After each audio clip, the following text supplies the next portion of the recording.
Pois bem, na escola você certamente deve ter ouvido falar de narração, descrição, dissertação. Todo mundo ouviu falar desses três tipos, né?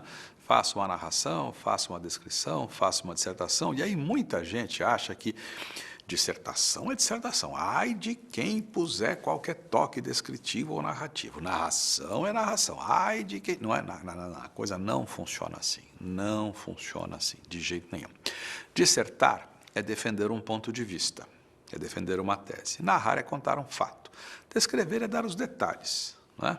Grosso modo, é isso. A gente pode até pensar, e a gente vai fazer isso aqui, a gente pode pensar em aumentar um pouco essa lista, em vez de 3, ficar com 4 tipos. A gente pode pegar a descrição, a narração, a dissertação, ou seja, o texto argumentativo, porque dissertar é defender uma tese, e para defender uma tese eu preciso ter argumentos, né?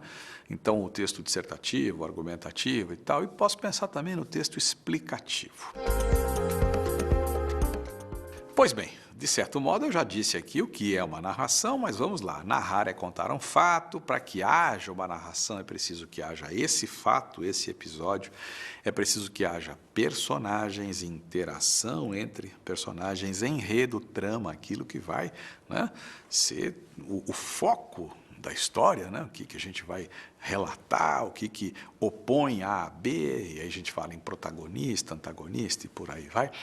O tempo que pode ser cronológico ou psicológico, existe o ambiente ou os ambientes, né, em que se dão as cenas todas, e isso vai causar, claro, vai gerar a possibilidade de se escrever uma narração.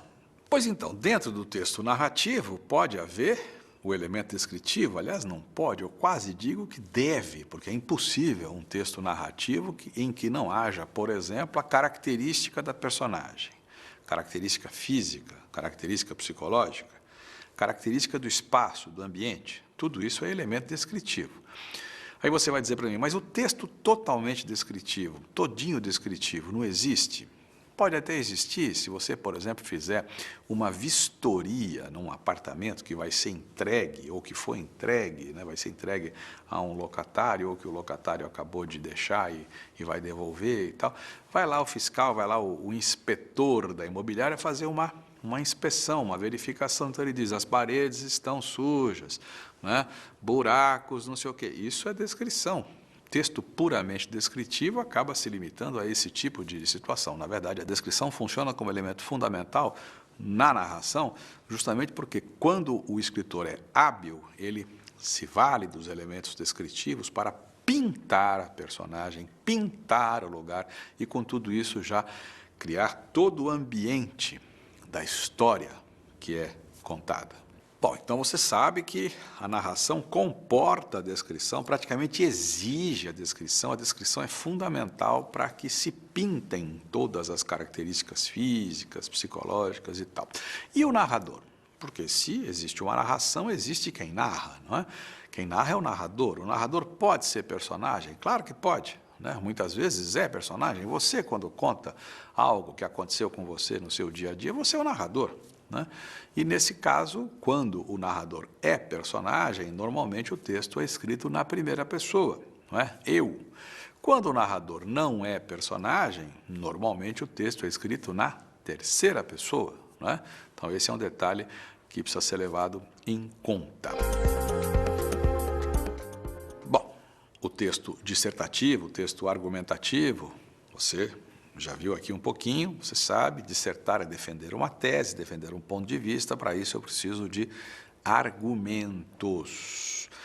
Eu não tenho a intenção, quando escrevo uma dissertação, não tenho propriamente a intenção de convencer você a se bandear para o meu lado. Não é isso não, de jeito nenhum, né?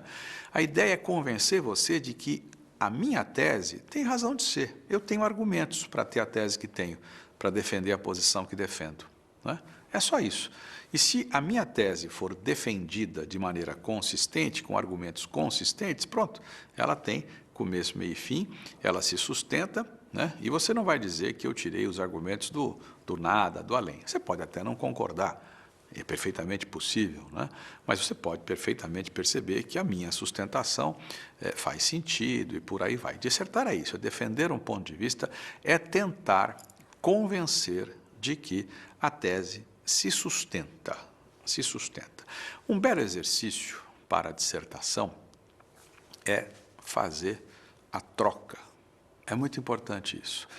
O tema é X, qualquer que seja. Você tem determinada posição a respeito desse tema, né? Você é contra, você é a favor. Sabe o que você faz? Tente pensar com a cabeça do outro, né?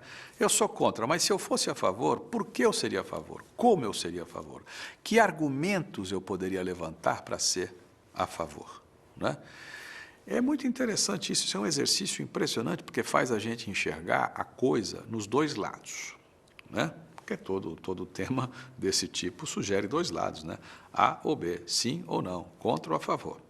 Aí muita gente confunde isso e acha que dissertar é ficar no muro, é apresentar os dois lados e terminar dizendo assim, como se vê, eu cá estou no muro e tal. Não, não é por aí, de jeito nenhum, né?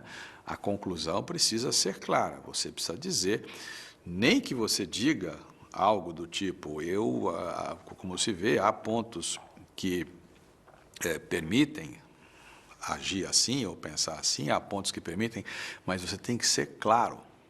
A Folha de São Paulo faz uma coisa na sua página 3, Tendências, Debates, uma coisa interessante, não é sempre, mas de vez em quando aparece lá. Uma pergunta, né?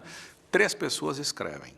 Uma pessoa diz sim, a outra pessoa diz não, a outra pessoa diz em termos.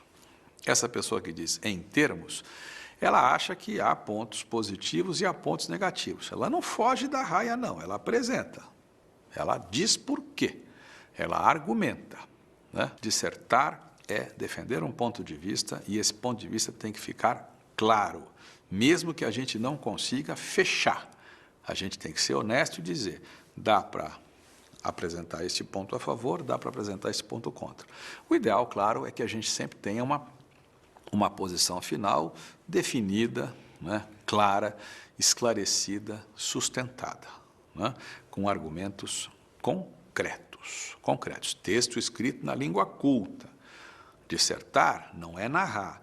Narrar é contar uma história. Quando a gente conta uma história, a gente pode até se valer de determinadas liberdades da linguagem, colocar na boca do personagem uma linguagem que representa aquilo que efetivamente ele diz no dia a dia, é outra história. Quando eu disserto, quando eu argumento no texto dissertativo, no texto argumentativo, língua padrão, língua formal, português padrão. Aí não há escolha. A linguagem faz parte da forma e a forma faz parte do conteúdo, da apresentação desse conteúdo. É muito importante lembrar isso. E o texto explicativo?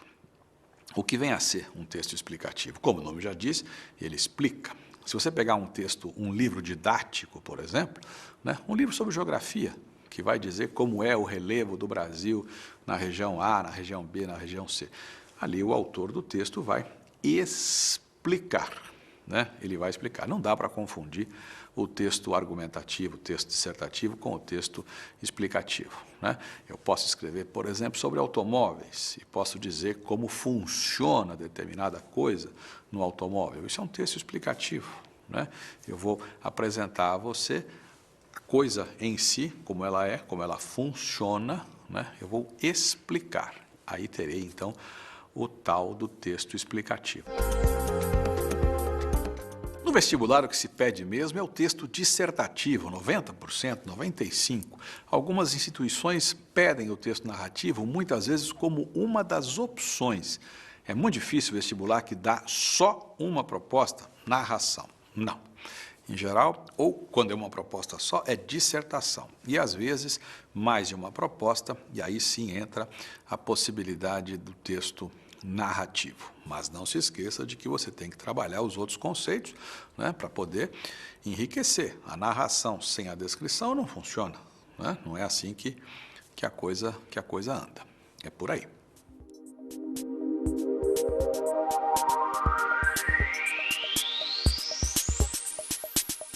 Vamos falar um pouquinho sobre gêneros textuais e a gente pode definir gênero como o conjunto de características comuns de um texto, o formato, o assunto, o estilo, o contexto, né? Em suma, é por aí, né? O conceito de gênero textual muitas vezes está ligado a coisas do cotidiano. Para cada situação, nós usamos um gênero diferente, por exemplo, carta. Escreve, hoje em dia acho que o pessoal não escreve mais carta não, né? Acho que é e-mail, né? Notícia de jornal, a propaganda, a publicidade, uma receita de bolo, uma receita de frango, uma receita culinária, né? Um manifesto político, um conto de fadas, uma conversa telefônica, por exemplo, né?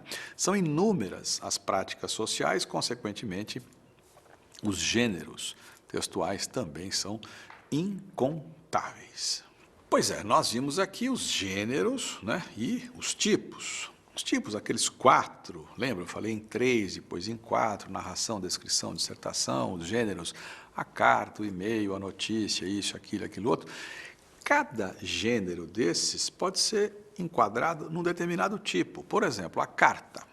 Eu posso contar uma história numa carta, escrevo para você uma carta e digo, estive em tal lugar, não sei o quê, não sei o quê, não sei o quê, e aí eu vou ter uma carta narrativa ou narrativo-descritiva, porque, como eu já disse aqui, é perfeitamente possível juntar as coisas, mas eu posso escrever uma carta para uma determinada autoridade, dizendo a essa autoridade que não tem cabimento tal coisa, que essa coisa tem que mudar, e tem que mudar por causa disso, disso e disso, ou seja, eu vou argumentar.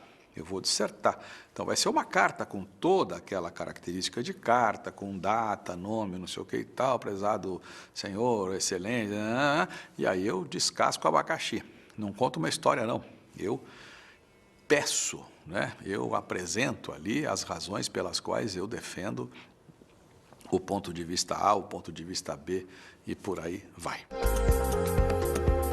Pois é, assim como é possível fazer uma carta para contar uma história ou para defender um ponto de vista, né, é possível fazer, falando agora especificamente da narração, né, narrar é contar uma história, lembra? Eu posso contar uma história na carta, eu posso escrever um romance, né, eu posso escrever um conto, uma novela, uma crônica, uma fábula, né, posso fazer meu diário, uma notícia, alguma coisa que eu conte assim mais com um tom de piada, né? Ou seja, a narração pode apresentar todas essas formas. O que eu quero dizer aqui para você é que a gente não deve se amarrar, de jeito nenhum, né? Eu posso narrar de mais de uma maneira e eu posso pegar uma mesma modalidade, citei aqui como exemplo a carta, e fazer dessa modalidade, da carta, por exemplo, um texto narrativo, um texto dissertativo, argumentativo e por aí vai. O que importa nisso tudo é, voltando lá ao ponto inicial, é eu saber o que eu vou escrever, para quem eu vou escrever, sobre o que eu vou escrever. Isso tudo é fundamental para eu, sim, adequar meu texto, a minha linguagem, né, a essa finalidade do ato comunicativo. Quero trocar 2 palavrinhas sobre uma coisa que é comum para quem lê jornal está acostumado, o editorial, e não está escrito no jornal editorial, as pessoas sabem que aquilo é um editorial, né? É a parte do jornal, em geral, uma página, né? A parte do jornal em que o jornal defende a posição dele, jornal apresenta a posição dele, jornal, sobre determinados fatos. Na Folha de São Paulo, por exemplo, é a página 2. No Jornal Estado de São Paulo é a página 3. Né? Não está escrito ali editorial, não está. Né? Não é preciso que esteja escrito, mas estão lá os editoriais. Na Folha, por exemplo, página 2 do lado esquerdo. 2 textos por dia, às vezes 3, raramente, em geral 2. Né? E um tema lá, um título para o texto, e aí vem a posição do jornal a respeito daquilo. Né? Como na televisão não é muito comum isso, né? Em geral, a emissora avisa, põe lá a palavra editorial na tela, né? E aí o apresentador do jornal lê um texto que foi redigido por alguém que representa os interesses, a opinião, a posição daquela emissora de TV. No rádio também acontece isso, mas é muito comum mesmo no jornal impresso, no jornal papel. E ali está lá, todo mundo sabe, o leitor habitual da Folha sabe onde estão os editoriais, o leitor habitual do Estadão sabe onde estão os editoriais do jornal O Globo, do Rio de Janeiro e de tantos outros jornais brasileiros que têm, sim, todo o santo dia os seus editoriais. É um texto de opinião, o editorial.